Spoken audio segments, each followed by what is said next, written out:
Everyone, तो बेटा हम पढ़ रहे हैं ऑर्गेनिजम्स एंड पॉपुलेशंस और आज की वीडियो में हम पढ़ने वाले हैं लॉजिस्टिक ग्रोथ मॉडल के बारे में। प्रीवियस वीडियो में हमने ग्रोथ मॉडल्स पढ़ना स्टार्ट किया था जिसमें हमने एक्सपोनेंशियल ग्रोथ मॉडल पढ़ा था और इस वीडियो में हम पढ़ने वाले हैं लॉजिस्टिक ग्रोथ मॉडल। ठीक है, तो चलिए स्टार्ट करते हैं।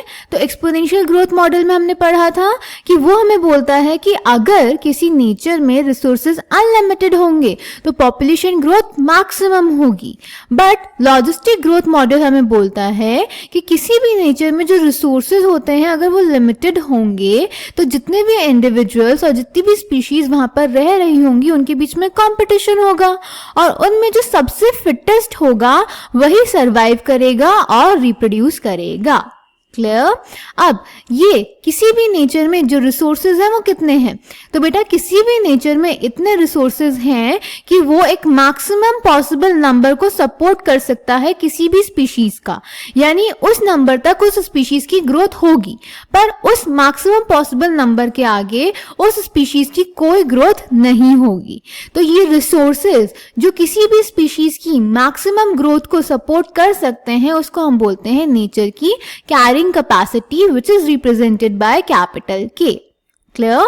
ओके, तो जब हम इसका ग्राफ ड्रॉ करते हैं तो यहाँ पर इस केस में जब हमारे पास रिसोर्सेज लिमिटेड होते हैं तो कोई भी पॉपुलेशन ग्रोथ सबसे पहले लैग फेज में होती है, यानी धीरे धीरे इंक्रीज करेगी, फिर एकदम से एक्सेलरेशन होता है, डिसलरेशन होता है और उसके बाद एक एसिम्प्टोट आ जाता है। एसिम्प्टोट का मतलब है कि कांस्टेंट हो जाता है, अब ना इंक्रीज करेगा ना डिक्रीज करेगा। ये कब होता है? जब पॉपुलेशन ग्रोथ कैरिंग कैपेसिटी पे पहुंच जाती है नेचर की, यानी नेचर इससे ज्यादा पॉपुलेशन सपोर्ट नहीं कर सकता। ठीक है, इस ग्रोथ की जो इक्वेशन आती है वो आती है dn/dt is equals to rn into k minus n by k। dn/dt is equals to rn तो आपकी एक्सपोनेंशियल की इक्वेशन हो गई, इसमें extra k minus n by k जब हम मल्टीप्लाई कर देते हैं तो ये लॉजिस्टिक ग्रोथ कर्व की इक्वेशन हो जाती है जिसका कर्व सिग्मॉइड एस शेप्ड आता है। ठीक है, ओके, यहाँ पर आपको पता है कैपिटल N रिप्रेजेंट करता है population density at time t, small r represent करता है intrinsic rate of natural increase and k represents the carrying capacity. Clear? इसको भी हम एनसीईआरटी से पढ़ लेते हैं। Logistic growth, no population of any species in nature has at its disposal unlimited resources to permit exponential growth। अभी जो हमने प्रीवियस वीडियो में डिस्कस किया था कि नेचर में रिसोर्सेज अनलिमिटेड होंगे तो ग्रोथ मैक्सिमम होगी, ऐसा पॉसिबल नहीं है। किसी भी नेचर में किसी भी स्पीशीज के लिए अनलिमिटेड रिसोर्सेज नहीं है और अगर अनलिमिटेड रिसोर्सेज नहीं है तो एक्सपोनेंशियल ग्रोथ नहीं हो सकती। This leads to competition between individuals for limited resources. Eventually the fittest individual will survive and reproduce. Obvious सी बात है, अगर रिसोर्सेज लिमिटेड होंगे तो कंपटीशन होगा और कंपटीशन में तो वही जीतता है जो सबसे ज्यादा फिट होता है। The governments of many countries have also realised this fact and introduced various restraints with a view to limit human population growth. और क्योंकि रिसोर्सेज लिमिटेड हैं इसी वजह से जो ह्यूमन पॉपुलेशन है इसकी ग्रोथ को लिमिट करने के लिए हम बहुत सारे एफर्ट्स लगा रहे हैं। In nature a given habitat has enough resources to support a maximum possible number beyond which no further growth is possible.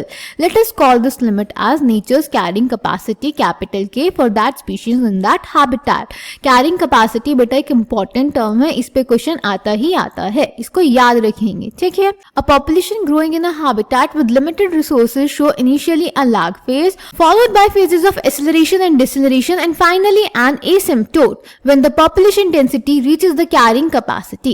A plot of capital N in relation to time t results in a sigmoid curve. याद रखेंगे, this type of population growth is called Verhulst-Pearl logistic growth।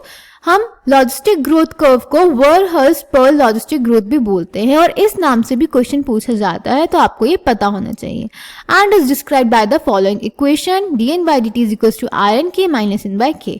और जहां पे कौन क्या represent करता है आपको पता है। क्लियर?